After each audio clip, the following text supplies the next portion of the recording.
हाय दोस्तों, welcome back. आज से हम एक नया चैप्टर स्टार्ट करने वाले हैं in your third book.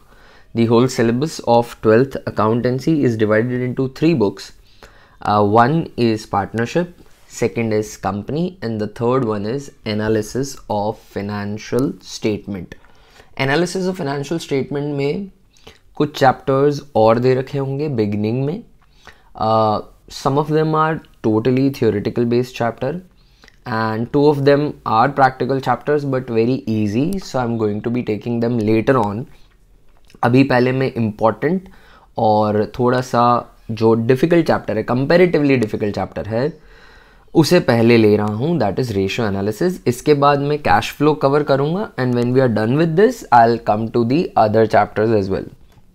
So I have not left them and they are part of your syllabus. Confuse मत होइएगा कि सर ने इसलिए नहीं करवाए हैं क्योंकि वो सिलेबस का पार्ट नहीं है. ऐसा बिल्कुल भी नहीं है, सिलेबस का पार्ट है, बस वो कंपैरेटिवली ईजी हैं, जल्दी हो जाएंगे बाद में, इसलिए पहले मैं थोड़े कंपैरेटिवली डिफिकल्ट चैप्टर्स ले रहा हूँ. So we are starting with ratio analysis.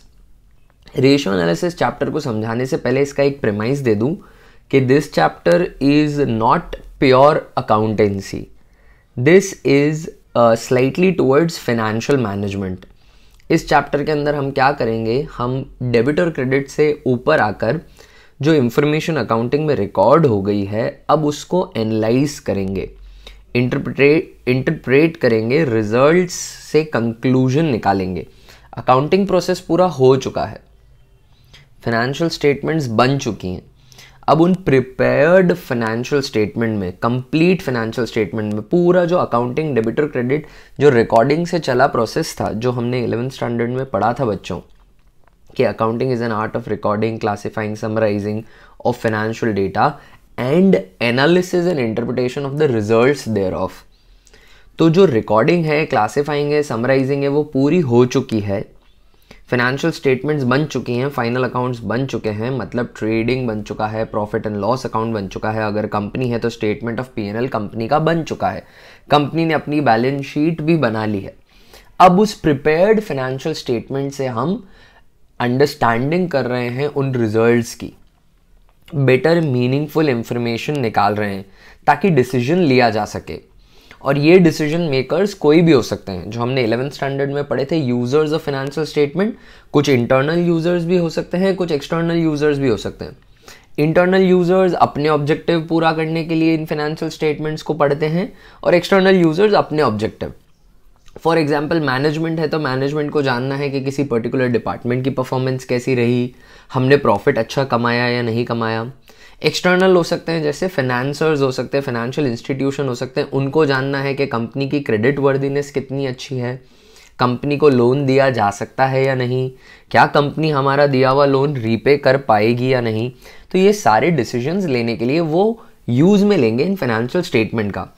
पर फाइनेंशियल स्टेटमेंट में सिर्फ फिगर्स लिखे हुए हैं, उन फिगर्स से मीनिंगफुल इंफॉर्मेशन निकालना अब हम सीखेंगे. माय पॉइंट बीइंग कि ये अकाउंटिंग से अब थोड़ा सा एक्सटेंडेड वर्जन है, तो यहाँ पे अकाउंटिंग नहीं करनी.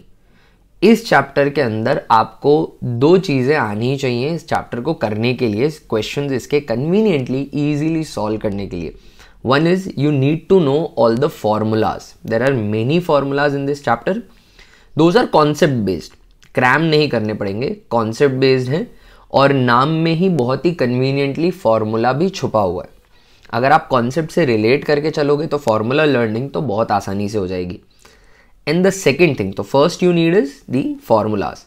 What you need secondly is that you should have a little mathematical skills, basic mathematical skills.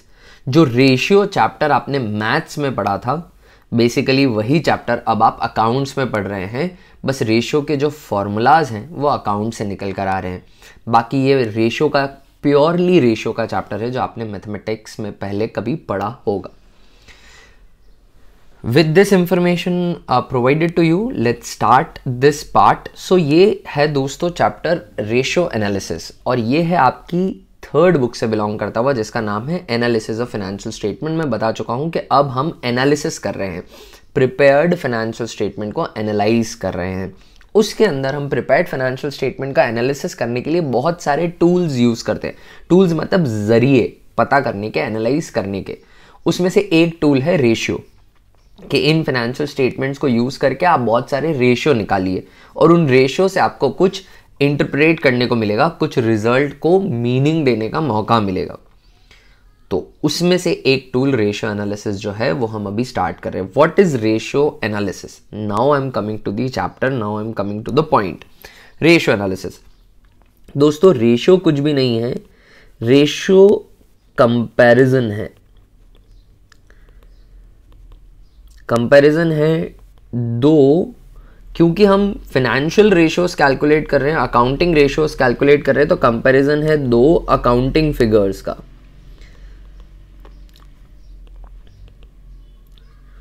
कोई भी दो अकाउंटिंग फिगर्स को मैं आपस में कंपेयर कर रहा हूं। जैसे मैं एसेट्स को, फिक्स्ड एसेट्स को, नॉन करंट एसेट्स को बैलेंस शीट की टोटल से कंपेयर कर रहा हूं।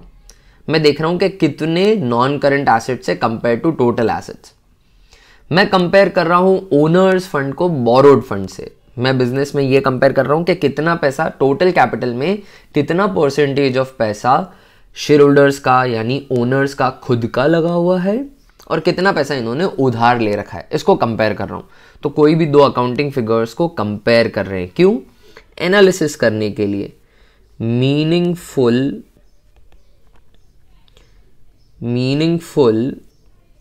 इंफॉर्मेशन निकालने के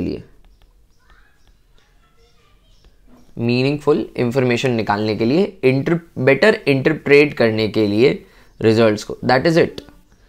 ये है दोस्तों analysis of financial statement and ratio analysis. I hope आपको ये चीज अभी समझ में आई होगी। What I have written over here, ये आपको समझ में आया होगा। मीनिंगफुल इंफॉर्मेशन निकलेगी, ये एनालिसिस है, ठीक है? All right. रेशियो एनालिसिस करने के लिए दोस्तों बहुत सारे रेशियोज हैं और अलग अलग रेशियो से अलग अलग एनालिसिस किया जाता है। I will be providing a complete flow chart, जिसको मैं थोड़ी सी देर में आपको दिखाऊंगा, बट वो थोड़ा सा ओवरवेलमिंग ना हो जाए, इसलिए सबसे पहले मैं स्टेजेस में चल रहा हूँ। बहुत सारी कैटेगरीज हैं रेशियो की, उसमें पहली कैटेगरी में आ रहा हूँ।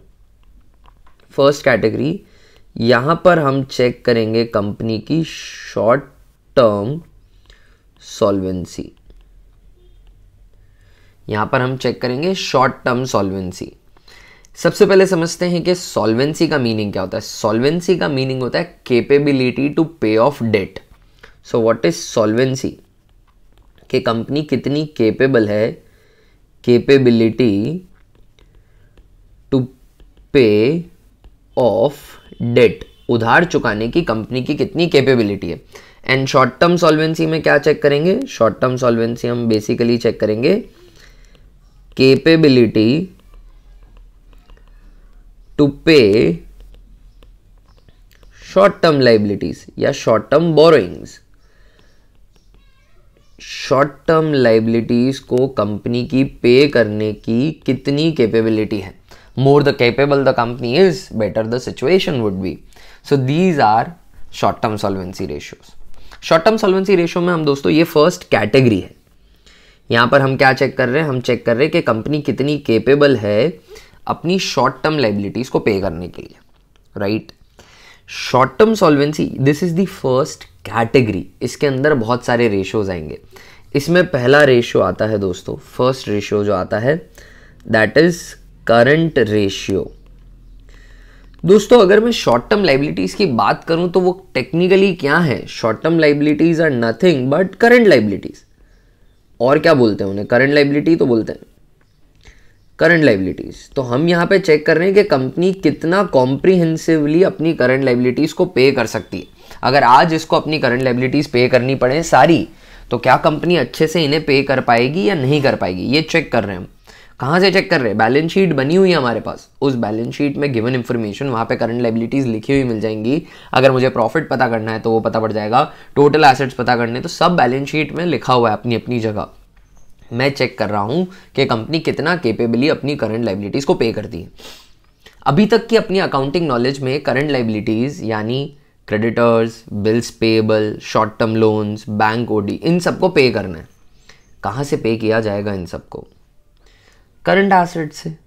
सबसे पहले तो कैश और बैंक से पे किया जाएगा, नहीं तो कुछ करंट एसेट्स भी हो हैं हमारे पास, जैसे स्टॉक है, डेटर्स हैं, इन सब से मतलब करंट लाइबिलिटीज़ को पे करना रहा। तो ऐसा नहीं है कि मैं मेरे नॉन करंट एसेट्स बेचकर करंट लाइबिलिटीज़ पे करने जाऊँगा, वो एक वाइज डिसीजन नहीं होगा। करंट लाइबिलिटीज़ को पे ऑफ करना है तो मुझे जाना पड़ेगा मेरे करंट एसेट्स के पास। तो करंट रेशियो के अंदर हम शॉर्ट टर्म सॉल्वेंसी चेक करते हुए कुछ भी नहीं करते हैं दोस्तों, हम कंपेयर करते हैं करंट एसेट्स को करंट लाइबिलिटीज से। तो करंट रेशियो जो है बेसिकली वो कुछ भी नहीं, वो है करंट एसेट्स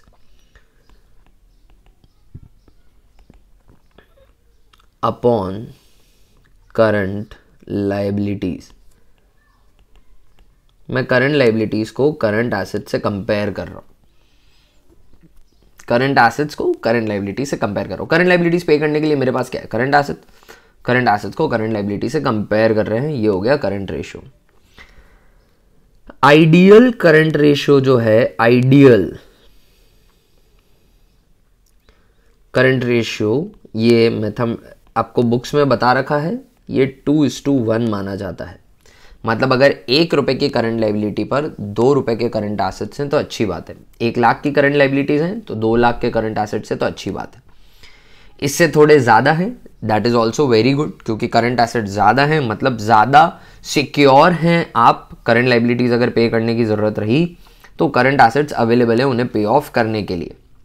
बट अगर करंट एसेट्स बहुत ही ज़्यादा है, बहुत ज़्यादा अमाउंट है, जैसे 10 टाइम्स हैं या 8 टाइम्स हैं of current liabilities, then it is not so much of a good sign, क्योंकि आपने ज़रूरत से ज़्यादा पैसा करंट एसेट्स में एम्प्लॉय कर रखा है।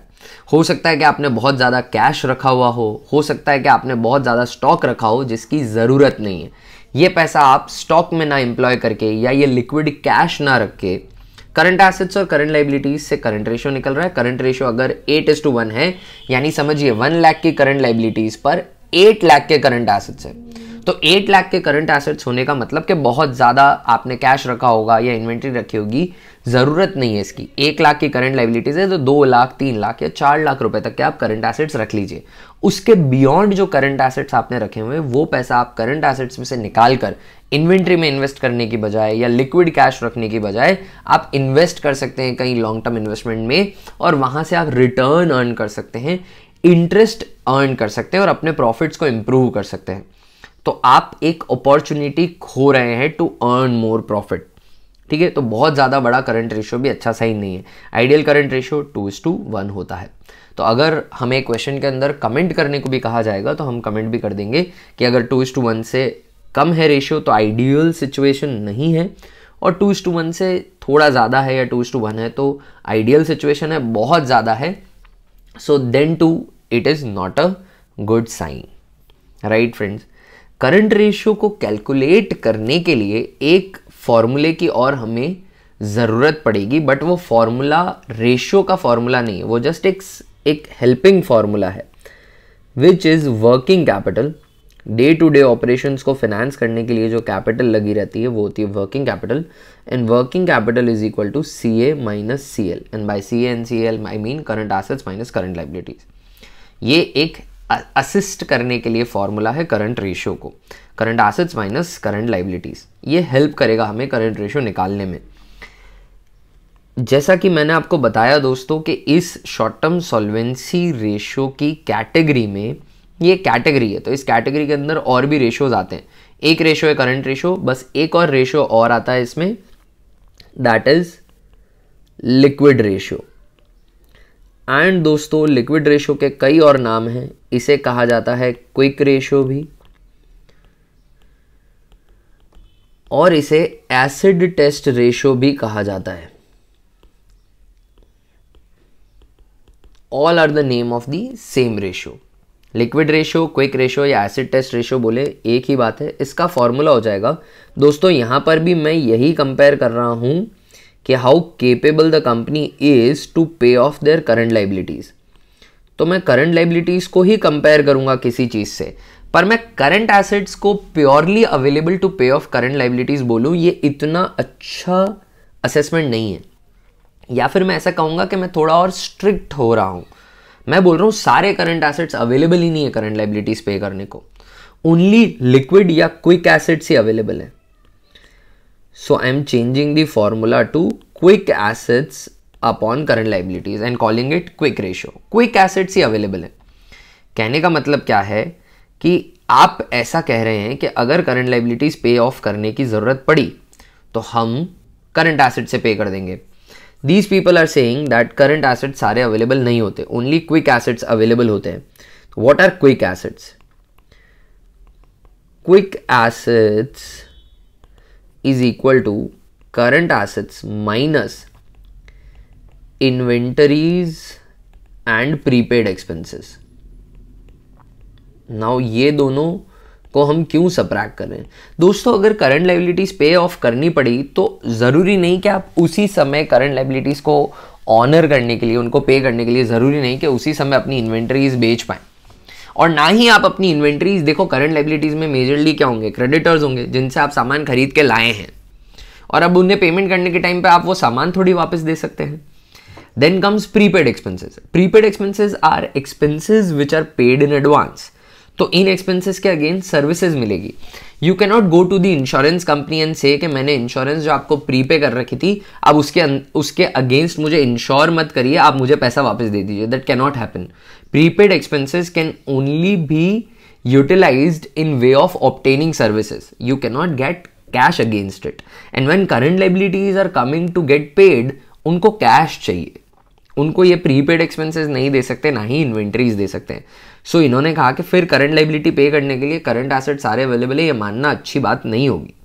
तो आप क्या करिए, आप क्विक रेशियो कैलकुलेट करिए, quick assets upon current liabilities. Quick asset का फॉर्मूला मैं बता चुका हूं और इसका जो आइडियल रेशियो होता है दैट इज 1:1। इसका जो आइडियल रेशियो है वो क्या है? 1:1 है। क्वेश्चन में आए 1:1 है तो बहुत अच्छी बात है। 1:1 से थोड़ा ज़्यादा है, इट्स अ गुड साइन। नीचे है, नॉट अ गुड साइन। बहुत ज़्यादा बड़ा है, अगेन सेम आर्ग्यूमेंट कि बहुत ज़्यादा पैसा आपने कैश में ये रखा हुआ है, ये अच्छी बात नहीं। उसको कहीं इन्वेस्ट कर दीजिए ताकि आप प्रॉफिट्स, इंटरेस्ट अर्न कर सकें, अपने प्रॉफिट्स को इंप्रूव कर सकें। So these are the two short term solvency ratio guys, two short term solvency ratio, current ratio and quick ratio. Now I will show you the flow chart that is prepared. ये दोस्तों overwhelm मत होइएगा, sequentially करेंगे, धीरे धीरे सब समझ में आ जाएगा। But these are the categories, short term solvency ratio, then solvency ratio, यहाँ पे लॉन्ग टर्म सॉल्वेंसी चेक करेंगे। अभी हमने कैपेबिलिटी देखी कंपनी की to pay of its current liabilities, फिर उसके बाद हम चेक करेंगे कंपनी की कैपेबिलिटी टू पे it's non current liabilities. Then we will say how good the company is utilizing its resources to generate sales. तो थर्ड कैटेगरी आ जाएगी जहाँ पर एक्टिविटी और टर्नओवर रेशियो कैलकुलेट करेंगे। एंड देन फोर्थ कैटेगरी आ जाएगी जहाँ पर हम चेक करेंगे कंपनी ने कितने अच्छे प्रॉफिट्स कमाए, दैट इज प्रॉफिटेबिलिटी रेशियोज। तो कुछ 4 कैटेगरीज हैं, मेजर कैटेगरीज है जिसके अंदर हम रेशियो देखेंगे वन बाय वन। अभी फिलहाल हैं हम शॉर्ट टर्म रेशियोज पे, शॉर्ट टर्म सॉल्वेंसी पे, लिक्विडिटी रेशियो पे, जहां पर हम कैलकुलेट कर रहे हैं करंट रेशियो और quick ratio. Current ratio is current assets upon current liabilities. Current ratio is also known as working capital ratio. Working capital भी बोलते हैं क्योंकि current assets minus current liabilities working capital होता है। और करंट रेशियो में working capital के दोनों एलिमेंट, जो 2 एलिमेंट से वर्किंग कैपिटल कैलकुलेट होती है, वो आ रहे हैं current assets upon current liabilities. Ideal ratio 2:1 होता है। Liquid ratio, quick ratio, acid test ratio दूसरा रेशियो है शॉर्ट टर्म सॉल्वेंसी या लिक्विडिटी रेशियो में। ये सभी रेशियो blank/1 में डिनोट किए जाएंगे। ये मैंने आगे भी बता रखा है कि कैसे इन्हें डिनोट करना है। और इसका फॉर्मूला होता है लिक्विड एसेट्स या quick assets upon current liabilities. And quick assets या लिक्विड एसेट्स कैलकुलेट होते हैं current assets minus prepaid expenses and inventories. और हर रेशियो जो यहाँ पर निकलेगा शॉर्ट टर्म सॉल्वेंसी में, वहाँ पे करंट एसेट्स हों या क्विक एसेट्स हो। क्विक एसेट्स में तो इन्वेंट्रीज इंक्लूड ही नहीं होती, इन्वेंट्रीज के अंदर लूज टूल्स इंक्लूड नहीं करने हैं। Inventories exclude loose tools. In above formulas, right. देखिए, loose tools are classified as inventory but they are not technically inventory.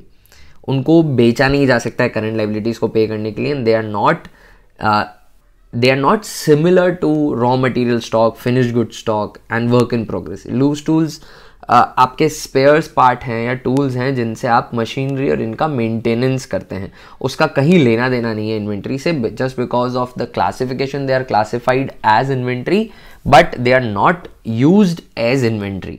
तो उसको आप करंट लायबिलिटीज को पे ऑफ करने के लिए यूज में नहीं ले सकते. तो करंट एसेट्स के अंदर भी इन्वेंट्री लेंगे तो उसमें लूज टूल्स इंक्लूड नहीं करना है to calculate current ratio. And liquid ratio में तो खैर इन्वेंट्री पूरा फिगर ही हम करंट एसेट्स में से सबट्रैक्ट कर रहे हैं. कुछ क्वेश्चन सॉल्व करते हैं दोस्तों शॉर्ट टर्म सॉल्वेंसी रेशियो से रिलेटेड.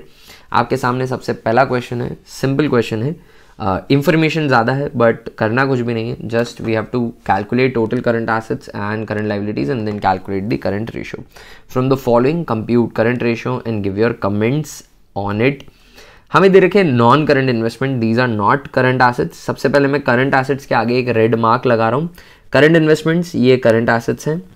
इन्वेंट्रीज हैं इंक्लूडिंग लूज टूल्स, तो लूज टूल इंक्लूडेड नहीं होने चाहिए. अभी हमने बात की थी कि inventory should exclude loose tools. तो 2,80,000 के दे रखे हैं जिसमें से 50,000 लूज टूल्स हैं. तो एक्चुअली करेक्ट फिगर जो मुझे फॉर्मूले में काम में लेना है वो है 2,30,000 का. All right. ट्रेड रिसीवेबल्स में डेटर्स हैं, बिल्स रिसीवेबल हैं, ये करंट एसेट्स में आ जाएंगे. अब आते हैं हम नीचे और फिगर पढ़ लेते हैं. Creditors, bills payable, long term borrowing, short term borrowing, short term provision, provision for tax, उसके बाद दे रखा है कैश एंड बैंक बैलेंस. ये सब हमारे करंट एसेट्स थे. राइट. अब करंट लायबिलिटीज़ की मैं बात करूं तो सन्ड्री क्रेडिटर्स, बिल्स पेबल, ये करंट लायबिलिटीज़ हो जाएगी. Long term borrowing just because they are long term ये नहीं आएगा, शॉर्ट टर्म चाहिए मुझे, करंट लायबिलिटीज़ चाहिए. शॉर्ट टर्म बोरोइंग में ले लूँगा और प्रोविजन फॉर टैक्स में ले लूँगा. ठीक है दोस्तों. कैलकुलेट करने को कहा है current ratio.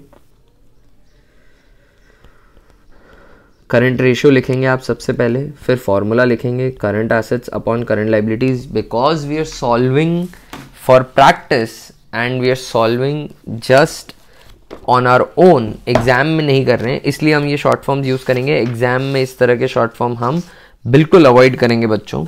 Current assets upon current liabilities. Total current assets जो हैं वो इन सब की मुझे टोटल लगानी है. सो 40,000 plus 2,30,000 plus 1,60,000 plus 20,000 and in the and 30,000 के cash and bank balance. So current assets हो गए हैं 4,80,000 के. मैं इंक कोऑर्डिनेट भी कर देता हूँ, आपको इसकी कैलकुलेशन भी दिखानी है एग्जाम में अगर ऐसा क्वेश्चन आ जाता है तो. अब मैं करंट लायबिलिटीज़ की बात करूं बच्चों तो करंट लायबिलिटीज़ के अंदर 1,20,000 प्लस 10,000 के बिल्स पेबल 1,30,000 में शॉर्ट टर्म बोरोइंग्स 50,000 की ऐड हो जाएगी और प्रोविजन फॉर टैक्स 20,000 का ऐड हो जाएगा. करंट लायबिलिटीज़ आ जाएंगी 2 लाख रुपीज़ की. तो नीचे मैं लिख दूंगा 2 लाख. ठीक है. ये करंट रेशियो कैलकुलेट करने के लिए दोनों फिगर्स मिल गए. अब इसे जब आप सॉल्व करेंगे तो आपको तब तक सिंप्लीफाई करते रहना है जब तक डिनोमिनेटर 1 नहीं हो जाता. तो डिनोमिनेटर 1 करने के लिए मैं एक बार कैलकुलेशन बता रहा हूँ असिस्ट करने के लिए. दिस इज़ बेसिक मैथ्स, ये आपको आनी चाहिए but just to give you an idea कि कैसे किया जाएगा. सबसे पहले इसको सिंप्लीफाई करेंगे, 0 से 0 कैंसिल हो गए. Right friends. अब इसको आप सॉल्व करेंगे. 2 1 ज़ा 2 0, 2 2 ज़ा 4, 2 4 ज़ा 8 and then the final answer would be 2.4:1. मुझे डिनोमिनेटर में 1 चाहिए. All short term solvency ratios, ये कैटेगरी है शॉर्ट टर्म सॉल्वेंसी या लिक्विडिटी. ठीक है ना. तो ये सारे रेशियो blank:1 कैलकुलेट किए जाएंगे. Liquidity ratio. ठीक है. और ये सभी रेशियोज कैसे निकाले जाएंगे blank:1. मेन चार्ट में लिखा हुआ है ये बहुत अच्छे से. And current ratio is also known as working capital ratio. ये बात भी आप याद रखेंगे. Working capital ratio also you have to remember that working capital turnover आगे रेशियो एक और आएगा वो, और इसमें डिफरेंस है. वो वर्किंग कैपिटल टर्नओवर रेशियो है, ये वर्किंग कैपिटल रेशियो. ठीक है दोस्तों. एक और क्वेश्चन हम सॉल्व करते हैं. चलिए. करंट रेशियो कैलकुलेट करने का बहुत ज़्यादा इंफॉर्मेशन दे रखी है, हमें सिर्फ करंट एसेट्स और करंट लायबिलिटीज़ को मार्क करते हुए चलना है. तो हमें दे रखी हैं काफ़ी इंफॉर्मेशन, ट्रेड इन्वेस्टमेंट्स वगैरह के बारे में बता रखा है एंड सो. इसको मैं मार्क करता हुआ चलता हूँ. तो ट्रेड इन्वेस्टमेंट्स करंट एसेट्स होते हैं. ठीक है। ट्रेड इन्वेस्टमेंट्स लॉन्ग टर्म माने जाते हैं, नॉन करंट माने जाते हैं, ये करंट एसेट्स नहीं होंगे। ट्रेड में किए हुए इन्वेस्टमेंट्स हैं जो मेरे बिजनेस को सपोर्ट करने के लिए मैंने कहीं इन्वेस्टमेंट किया है, इससे मैंने मेरे सप्लायर में ही इन्वेस्ट कर दिया है ताकि वो मुझे अच्छी क्वालिटी के गुड्स सप्लाई कर सके। सो मार्केटेबल सिक्योरिटीज़, ये शेयर्स वगैरह हैं मार्केट में इजीली बेचे जाने वाली, so they are as good as cash, ये आ जाएगा। टेंजिबल फिक्स्ड एसेट्स नहीं आएगा, इनटेंजिबल एसेट्स नहीं आएगा। ट्रेड रिसीवेबल्स जो हैं वो दिए हुए हैं दोस्तों लेस प्रोविजन, तो हमें भी प्रोविजन सब्ट्रैक्ट करके ही उस फिगर को कंसिडर करना है, प्रोविजन को करंट लाइबिलिटी में नहीं लेना है। तो ट्रेड रिसीवेबल्स इंक्लूड डेफिनेटली होंगे, बट जो फिगर इंक्लूड होगा वो करंट एसेट्स में 1,80,000 लिख दूंगा सीधा, ठीक है। आगे दे रखा है cash and bank balance include होगा। ट्रेड पेबल्स करंट लाइबिलिटी होती है, इन पे ब्लू मार्क करते चलते हैं। Trade payables current liability, rent payable current liability, dividend payable current liability, then comes inventory, ये करंट एसेट्स हो जाएंगे। लॉन्ग टर्म बोरोइंग कहीं पे भी नहीं आएगा। शॉर्ट टर्म बोरोइंग में आ जाता है बैंक ओवरड्राफ्ट, ये करंट लाइबिलिटी है डेफिनेटली, इसको इंक्लूड करूंगा। शॉर्ट टर्म प्रोविजन में प्रोविजन फॉर टैक्स है, ये भी आ जाएगा। Income tax paid in advance, this is a prepaid expense, तो ये करंट एसेट्स में इंक्लूड हो जाएगा। हमने गिवन इंफॉर्मेशन में करंट एसेट्स और करंट लाइबिलिटी मार्क कर दी है। हमसे एक्सपेक्ट क्या किया गया है, इन्होंने कहा है कि आप करंट रेशियो और quick ratio, liquidity ratios calculate करके दीजिए। कैलकुलेट लिक्विडिटी रेशियो, तो हम कैलकुलेट करते हैं लिक्विडिटी रेशियोज। लिक्विडिटी रेशियो में फर्स्ट रेशियो जो मैं कैलकुलेट कर रहा हूं that is current ratio, and current ratio का मैं फॉर्मूला शो करूंगा हर बार, current assets upon current liabilities. और यहां पे अब मैं फिगर्स प्लेस कर रहा हूं। करंट एसेट्स की मैं टोटल लगा लेता हूं तो 40,000 की मार्केटेबल सिक्योरिटीज हैं, 1,80,000 के मेरे डेटर्स हैं आफ्टर एडजस्टमेंट ऑफ प्रोविजन, 80,000 का कैश एंड बैंक बैलेंस है, आई गेस 3,90,000 रुपीज़ की इन्वेंट्रीज हैं, 3,90,000 की इन्वेंट्रीज हैं, एंड 30,000 रुपीज़ का मेरा प्रीपेड टैक्स है, टैक्स पेड इन एडवांस है। मेरे टोटल करंट एसेट्स जो हो रहे हैं वो हो रहे हैं 7,20,000 रुपीज़ के, राइट फ्रेंड्स। अब मुझे नीचे करंट लाइबिलिटीज़ लिखनी है। करंट लाइबिलिटीज़ के मैं टोटल स्टार्ट करता हूँ तो ट्रेड पेबल्स 1,20,000 के ट्रेड पेबल्स हैं, 10,000 का रेंट पेबल है, 30,000 का डिविडेंड पेबल है, बैंक ओडी है 25,000 की, और प्रोविजन फॉर टैक्स है 55,000 का। तो टोटल 2,40,000 की मेरी करंट लाइबिलिटीज़ हो गई। और अब हमें कुछ भी नहीं करना, मैथ्स लगानी है, इसे सॉल्व करना है। ये आ जाएगा रेशियो आपका 3:1। This is your current ratio, and if we are suppose to comment upon it तो कमेंट यही रहेगा कि आइडियल से बड़ा है, so that is a sound short term financial position. Second ratio जो हमें कैलकुलेट करना है that is quick ratio. Quick ratio का फॉर्मूला होता है quick assets upon current liabilities. Current liabilities already calculate करी हुई पड़ी है हमारे पास 2,40,000 की। क्विक एसेट्स हमें कैलकुलेट करने हैं, so we know that quick assets is equal to current assets minus inventories and prepaid expenses. ये हमें सब्ट्रैक्ट कर देना है because these are not considered too much liquid to pay off the current liabilities. Current assets की total हमने ऊपर निकाली हुई है 7,20,000 की, इसमें से मैं माइनस कर दूंगा तो इन्वेंट्रीज का जो फिगर है नीचे दिया हुआ है 3,90,000 का, ये मैं सब्ट्रैक्ट कर दूंगा। और प्रीपेड एक्सपेंसेस जो हैं income tax paid in advance 30,000 का, वो भी माइनस कर दूंगा इसमें से। दोस्तों देख लीजिए, और कोई भी ऐसा फिगर नहीं है जो सब्ट्रैक्ट करना है मुझे quick ratio, quick assets calculate करने के लिए। ये सब्ट्रैक्ट करने के बाद 390 plus 30 is 4,20,000, 720 minus 4,20,000, that will result in quick assets of 3 lakh. I'll place these 3 lakh in the above formula. Quick assets की जगह मैं 3 लाख लिखूंगा। जब मैं इसे सॉल्व करूंगा the answer would B 1.25:1 and ये भी आइडियल से बड़ा है, तो मतलब this is also a good short term financial position indicator. I hope दोस्तों ये क्वेश्चन आपको समझ में आया होगा। Let's solve one more question. यहाँ पर भी हमें करंट रेशियो निकालना है और क्विक रेशियो निकालना है। करंट रेशियो का फॉर्मूला लिख देते हैं सबसे पहले। Current ratio is equal to current assets upon current liabilities. सारे करंट एसेट्स को मैं मार्क करता चलूंगा in red. Cash and cash equivalent of course current assets है। इन्वेंट्री के अंदर रॉ मटेरियल ले लूंगा, वर्क इन प्रोग्रेस ले लूंगा, फिनिश गुड्स ले लूंगा, पर लूज टूल्स नहीं लूंगा। Loose tools are not included. तो 3 लाख में से 40,000 एक्सक्लूड करके ये मेरी पूरी इन्वेंट्री हो जाएगी 2,40,000 की। मशीनरी नहीं लिया जाएगा। Computer software is an intangible asset, ये करंट एसेट्स नहीं होता है। ट्रेड पेबल्स जो हैं वो करंट लाइबिलिटी हैं। ट्रेड रिसीवेबल्स जो हैं वो करंट एसेट्स है। लॉन्ग टर्म इन्वेस्टमेंट नहीं लिए जाएंगे, short term investment current assets में ले लिए जाएंगे। लाइबिलिटी फॉर करंट टैक्स, तो ये जो है लाइबिलिटी फॉर करंट टैक्स मतलब अभी जस्ट जो टैक्स पे करना है उसकी जो लाइबिलिटी है, ये दोस्तों शॉर्ट टर्म लाइबिलिटी है, इसे ले लिया जाएगा। पर लाइबिलिटी फॉर फ्यूचर टैक्सेशन ये लॉन्ग टर्म टैक्सेस पे करने के लिए है। तो liability for future tax is not a current liability, it is a liability but not a current liability, इसे इंक्लूड नहीं किया जाएगा करंट लाइबिलिटीज के अंदर। बैंक ओडी ले लूंगा, डिविडेंड पेबल ले लूंगा, आउटस्टैंडिंग एक्सपेंस ले लूंगा एंड प्रीपेड एक्सपेंस जो है वो करंट एसेट हो जाएगा।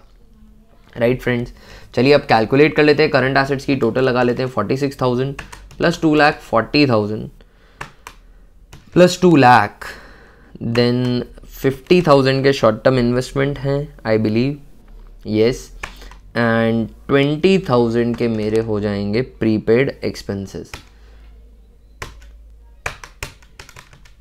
20,000 के हो जाएंगे prepaid expenses. That makes my current assets as 5,76,000। और करंट लाइबिलिटीज़ की कैलकुलेशन करूंगा तो करंट लाइबिलिटीज़ के अंदर मुझे सारे ब्लू मार्क्स कैलकुलेट करने। 1,70,000 के हो गए मेरे trade payables, plus current tax की लाइबिलिटी जो है, liability for my current tax is 30,000। Dividend payable जो है, बैंक ओडी जो है वो है 60,000 की। डिविडेंड पेबल 50,000 का है एंड आउटस्टैंडिंग एक्सपेंस 10,000 के हैं। टोटल 3,20,000 की हो जाती है मेरी करंट लाइबिलिटी। कुछ भी नहीं किया है, सिर्फ कैलकुलेशन करिए और अब रेशियो निकाल लूँगा तो मेरा जो करंट रेशियो है वो आ जाएगा 1.8:1। Now quick ratio is equal to quick assets upon current liabilities. Quick assets निकालने पड़ेंगे पहले, that is current assets minus inventories plus prepaid expenses. So current assets की अभी कैलकुलेशन करी, 5,76,000 के हैं। इसमें से इन्वेंट्री सबट्रैक्ट करनी है तो ऊपर दे रखी है। इन्वेंट्रीज हैं 2,40,000 रुपीज़ की, तो 2,40,000 की मैं इन्वेंट्री सबट्रैक्ट कर दूंगा।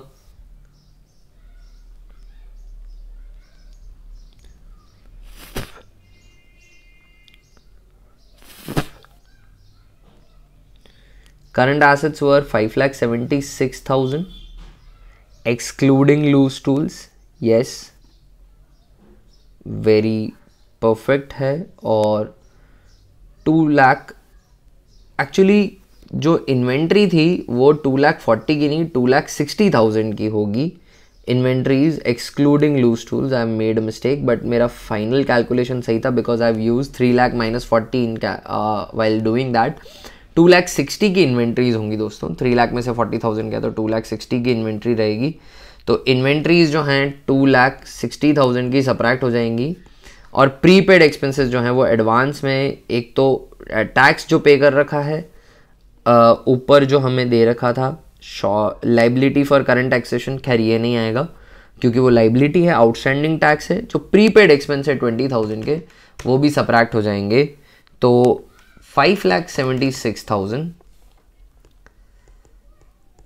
टोटल करंट एसेट्स माइनस 2,60,000 की इन्वेंट्रीज, क्योंकि 576 में लूज टूल जुड़ा हुआ नहीं है तो अब वापस सबट्रैक्ट करने की ज़रूरत नहीं है, एंड 20,000 रुपीज़ के प्रीपेड। तो जो लिक्विड एसेट्स हैं या क्विक एसेट्स हैं वो आ जाएंगे 2,96,000 के। ऊपर प्लेस कर देता हूँ इनको, 2,96,000 के मेरे लिक्विड एसेट्स या करंट एसेट्स, और करंट लाइबिलिटीज़ जो हैं वो 3,20,000 की। यहाँ पे एकदम अच्छा आइडियल नहीं निकल रहा, आइडियल से थोड़ा सा कम है, 0.925:1, but still not a bad sign. It is reasonably good, it is reasonably good. Right friends, चलिए और क्वेश्चन सॉल्व करते हैं। This chapter is all about solving many questions for practice, और मैथमेटिकल स्किल्स अच्छी होनी चाहिए, फॉर्मूला याद होना चाहिए। करंट रेशियो कैलकुलेट करना है। यहाँ पे सबसे पहले फॉर्मूला लिख देता हूँ, current ratio is equal to current assets upon current liabilities. हमें ना तो करंट एसेट्स पता है इस क्वेश्चन के अंदर डायरेक्टली, ना करंट लाइबिलिटीज़ पता है, पर हमें काफ़ी इंफॉर्मेशन ज़रूर दे रखी है। मुझे टोटल एसेट्स पता है, शेयर होल्डर्स फंड पता है। अगर आपने इशू ऑफ शेयर वाला चैप्टर बहुत अच्छे से पढ़ा है, disclosure of share capital in balance sheet पढ़ा है, तो share holders fund is equity share capital and reserve and surplus, share capital and reserve and surplus, money received against share warrant रहता नहीं है मोस्टली। फिर नॉन करंट लाइबिलिटीज़ दे रखी है और नॉन करंट एसेट्स दे रखे। दोस्तों मुझे दे रखे हैं टोटल एसेट्स, टोटल एसेट्स दे रखे हैं। Total assets I can I say that total assets is non current assets plus current assets, right. Total assets 1 lakh rupees के हो जाएंगे। नाउ नॉन करंट एसेट्स मुझे क्वेश्चन में बता रखे हैं कि 50,000 के, तो ऑब्वियसली फिर करंट एसेट्स रिमेनिंग फिगर होगा, करंट एसेट्स हो जाएंगे 50,000 के। करंट एसेट्स हमें पता चल गए 50,000 के, राइट। नाउ मुझे दे रखी है नॉन करंट लाइबिलिटीज और फिर दे रखा है share holders fund. One thing that I know is total assets should be equal to total liabilities, क्योंकि ये तो कुदरत का कानून है, अकाउंट्स का रूल है, एसेट्स और लाइबिलिटीज की टोटल मिलनी चाहिए, right. Double entry system, total liabilities, so total liabilities is also equal to 1 lakh. Now can I say total of liability side, total of liability side of balance sheet is shareholders fund plus non current liabilities plus current liabilities। और क्या आ सकता है liability side में, यही आ सकता है। shareholders fund मुझे question में दे रखा है दोस्तों 60,000 का है। नॉन करंट लाइबिलिटीज भी दोस्तों मुझे क्वेश्चन में बता रखी है 20,000 की हैं। करंट लाइबिलिटीज मुझे नहीं बता रखी हैं, पर मुझे टोटल लाइबिलिटीज पता है बाय रूल ऑफ अकाउंटिंग कि वो 1 लाख रुपीज़ की होंगी। तो इस इक्वेशन से क्लियरली पता पड़ता है कि 60 + 20 80, 1 लाख माइनस 80, 20,000 की करंट लाइबिलिटीज़ हैं। ऊपर जाकर मुझे करंट लाइबिलिटीज़ यहाँ लिख देनी है 20,000 की, और जब मैं सॉल्व करूँगा इसे तो मेरा करंट रेशियो आ जाएगा 2.5:1। दोस्तों जब ऐसे बैलेंस शीट के कई फिगर्स दे रखे हों और उसमें इंफॉर्मेशन छुपा रखी हो, फॉर्मूलाज बना पाएँ आप तो बहुत ही अच्छी बात है। लर्न करने की, क्रैम करने की कहीं ज़रूरत नहीं है। मैंने सिर्फ बैलेंस शीट के अंडरस्टैंडिंग से ये सारे फॉर्मूलाज डेराइव किए थे। अगर नहीं समझ में आता है तो बेस्ट सोल्यूशन ये है कि आप एक मेमोरेंडम बैलेंस शीट क्वेश्चन के अंदर वहीं बना दो, उसमें मिसिंग फिगर्स बहुत कन्वीनियंटली निकल जाएंगे। ठीक है दोस्तों, चलिए अब हम सॉल्व करते हैं एक और क्वेश्चन यहाँ पर।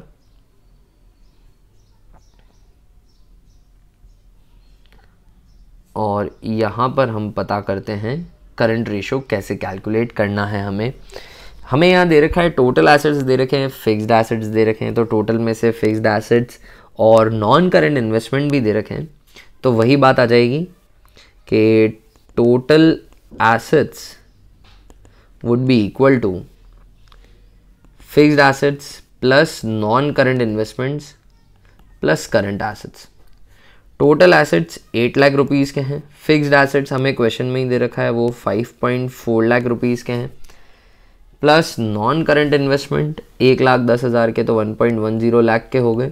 करंट एसेट्स हमें नहीं पता, तो करंट एसेट्स अब निकल जाएंगे 8 lakh minus 5,40,000 minus 1,10,000। Current assets हो गए 1,50,000 के, करंट एसेट्स 1,50,000 के। अब मुझे करंट लाइबिलिटीज़ चाहिए।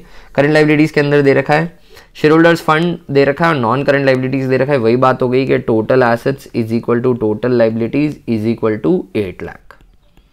ठीक है, now total liabilities is equal to share holders fund plus non current liabilities plus current liabilities. We have just done this. Liability side की टोटल, शेयर होल्डर्स फंड हमें question में दे रखा है 6 लाख रुपए का है। नॉन करंट लाइबिलिटीज हमें क्वेश्चन में दे रखी है 80,000 रुपीज़ की हैं। करंट लाइबिलिटीज़ हमें नहीं पता और इन सब की टोटल 8 लाख रुपीज़ है। ये क्वेश्चन ने पहले ही बता दिया था, क्योंकि टोटल एसेट्स भी इतनी है। तो 8 lakh minus 6 lakh, 8 lakh minus 6 lakh minus 80,000, तो हमें पता चल जाएंगे कि हमारी करंट लाइबिलिटीज़ जो है वो है 1,20,000 की। This is my current liabilities. अब ऊपर जाके ऊपर क्या हमें यहीं पर करंट रेशो निकालना है। Current ratio is equal to current assets upon current liabilities. Current assets जो हैं वो हैं 1,50,000 के और करंट लाइबिलिटीज़ जो हैं वो हैं 1,20,000 की। तो आइडियल करंट रेशियो तो नहीं आ रहा है, पर यहाँ पे रेशियो आ रहा है 1.25:1 current ratio, which is not a good sign क्योंकि ये आइडियल से कम है।